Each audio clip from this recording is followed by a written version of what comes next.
Now, we've seen Prime Minister after Prime Minister pour billions of dollars into the Defence Force and into recruiting fresh faces for our Defence Force to keep us safe. But the very people who are keeping us safe, our heroes, these young men who fight for us, who risk their lives for us, they're suffering and they're dying.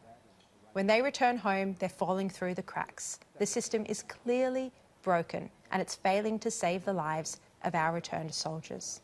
James Brown is a former Army captain, an Afghanistan and Iraq veteran, and immediate past president of the RSL. He's a passionate advocate for young veterans, and you probably know him because he's, of course, also Malcolm Turnbull's son-in-law. I spoke to him earlier about his stance on the calls for a Royal Commission into veteran suicide, and here's what he had to say. James, in 2014, a soldier that you had served with began tracking the number of veteran suicides because no official resources had been dedicated to it. How big of a problem is this? Well, we still don't really have a great view on exactly how many veteran suicides there are in Australia. Collecting data is hard. The Department of Veterans Affairs has commissioned some studies and had some results. The informal tally is kept by a number of soldiers who are pretty interested in, including one I used to serve with, to set up the Australian Veteran Suicide Register. And as soon as we find out through the network of mothers and friends and family, that's when we know that there's a problem, unfortunately. In your role as the immediate past president of the RSL, you've met with a lot of families who have tragically experienced their loved ones taking their own life when they've returned home from service. What do you think needs to be done? Why are our veterans falling through the cracks? There's so much support, there's so many charities out there. Why are they being let down? Well, look, the crucial issue is a lack of leadership. All the ingredients for a good veteran system are there. We've got the money that Australia spends every year on compensating veterans who are in trouble. We've got money for veterans' mental health. We've got money for recognising the status of veterans. We've got volunteers, although they are getting older and it is getting harder to maintain that volunteer network. And we've got thousands of staff in the Department of Veterans Affairs. But what we're really missing is the leadership to bring it all together. And some of these initiatives, they're very well intentioned, but when they ultimately get implemented, they're not that helpful. And to give you an example, the government is spending over $135 million a year on non-liability mental health for veterans. So that means if you've served and you've got a mental health problem, even if the Department of Defence didn't cause it, the government will still pay for you to see a psychologist or a psychiatrist. That's great. But accessing that is really hard and the systems aren't quite there to make it smooth and easy for people who are in trouble. You gave an amazing speech a couple of days ago, James, at the Daily Telegraph's Save Our Heroes Summit. And at that summit, it was very moving, very emotional day, but some really big problems emerged from that day that veterans face when they try to seek help. One is, as you just mentioned, accessing psychiatrists or psychologists to help them. One is that they have to fill out a 309-page form before even being able to ask for the help. There's massive waiting lists, 6 months sometimes, veterans are told, before they can see an approved psychologist or psychiatrist. They're being sent interstate across the city they live in. And then also, quite absurdly, DVA, the Department of Veterans Affairs, is funding medico lawyers to try and stop veterans from getting help or compensation when they need it. All of these are really big issues. Do you think the whole system at the moment is just broken? Yeah, look, I mean, the department is trying to fix itself, but it just can't get a grip on all of the problems. And not only do I think the system is not working and dysfunctional at the moment, the Productivity Commission, the government's expert think tank who spent a year looking at this in forensic detail, produced an 800-page report. Their conclusion was that the system isn't working the way it should be, and the system is actually, in some cases, causing harm to veterans and their families. And what they've said is that we shouldn't just make some tweaks to the system. We actually need to start from the bottom up, fundamental reform of the system, start the whole thing over again. And, the system's been around for 100 years. It was set up in the 1920s, designed to give veterans the benefit of the doubt whenever they're engaged with the department over a compensation or a rehabilitation claim. But it's no longer fit for purpose. It needs a good, hard re-examination, and it's going to take a lot of effort from government to get it right. There have been calls mounting for the Prime Minister, Scott Morrison, to call a royal commission into this very important issue of why so many of our veterans are dying. Some people say that it's unnecessary because we've had so many inquiries and the Productivity Commission was the latest one. Do you think a royal commission is necessary?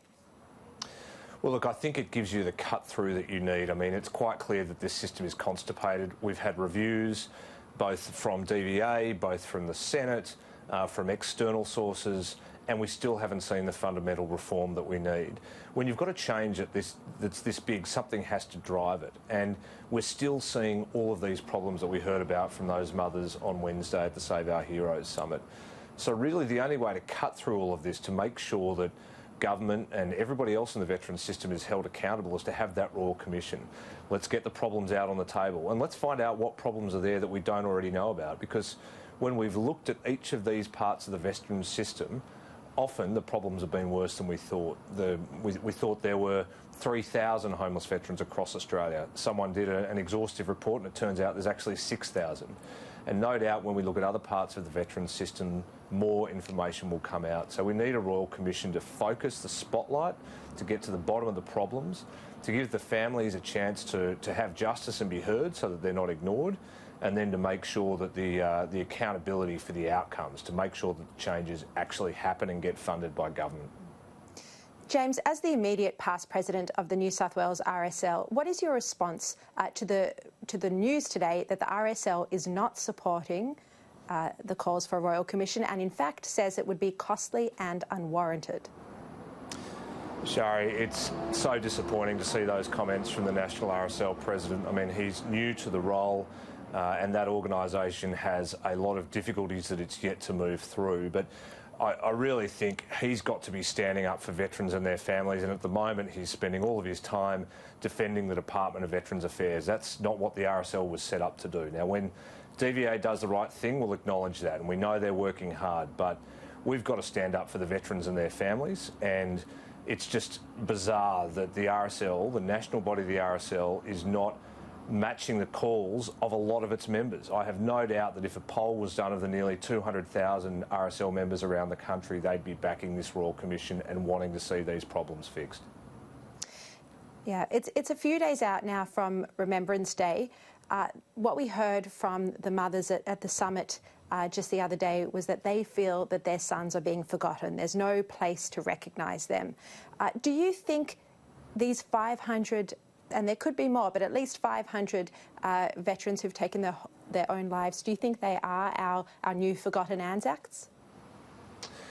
Look, they have certainly not had the acknowledgement of their problem that they have deserved. I mean, we didn't even know there was a problem. We didn't know there was a scale problem that we've seen. We didn't know there were so many veterans who had taken their own lives. We've pieced that together over the last few years through the efforts of these family members.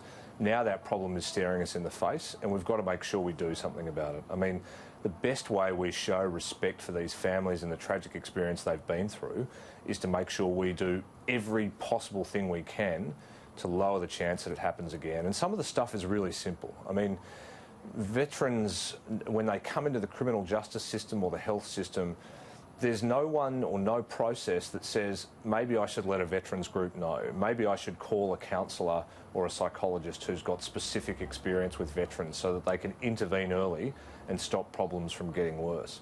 We just don't collect enough data on veterans or their problems. We don't even know how many there are in Australia because we've never asked the question on the national census.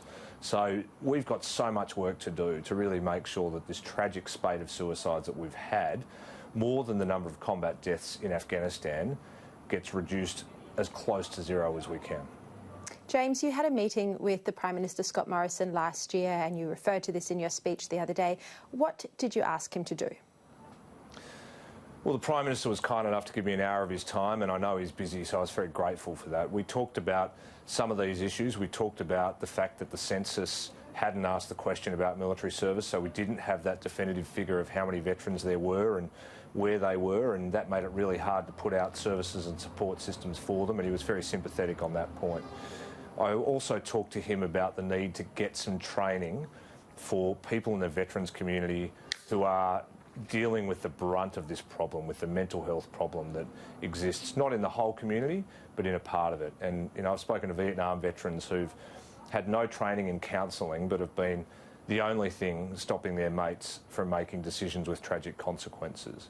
And so what we talked about was getting some funding to do what's called assist training, suicide intervention training, essentially to train a network of first responders in the veterans community with some skills so they can spot the warning signs, work out when there might be a mental health problem, and step in and help their mates get further professional help before it's too late. And to his credit, he funded that in the budget this year. James, we are going to see, and we do every year, politicians jetting off overseas to mark Remembrance Day. Do you think this is the best way that they can honour our fallen soldiers?